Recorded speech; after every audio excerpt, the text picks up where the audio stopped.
Donald ট্রাম্পের ধর্মীয় পরিচয় কি শুধু ব্যক্তিগত বিশ্বাস, নাকি এর পেছনে আছে বড় রাজনৈতিক সংকেত? সাম্প্রতিক ঘটনাগুলো বলছে বিষয়টা আরও গভীর।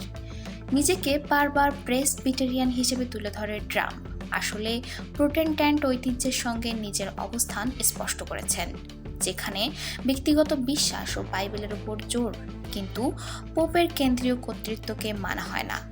এই প্রেক্ষাপটেই সামনে এসেছে পোপ লিওর সঙ্গে তার তীব্র মতবিরোধ, বিশেষ করে ইরান যুদ্ধ নিয়ে পোপের সমালোচনার জবাবে ট্রাম্পের কঠোর প্রতিক্রিয়ায় এই দ্বন্দ্বকে আরও উস্কে দিয়েছে। বিশ্লেষকদের মতে এটি শুধু রাজনৈতিক মতবিরোধ নয়, বরং প্রোটেস্ট্যান্ট বনাম ক্যাথলিক ঐতিহাসিক বিভাজনের আধুনিক প্রতিফলন। একদিকে ট্রাম্পের ব্যক্তিকেন্দ্রিক বিশ্বাস, অন্যদিকে পোপের নেতৃত্বাধীন চার্চের অবস্থান। এমনকি ট্রাম্পের কিছু বিতর্কিত বক্তব্য ও প্রতিক্রিয়া এই দ্বন্দ্বকে জনমনে আরও আলোচনার কেন্দ্রে নিয়ে এসেছে।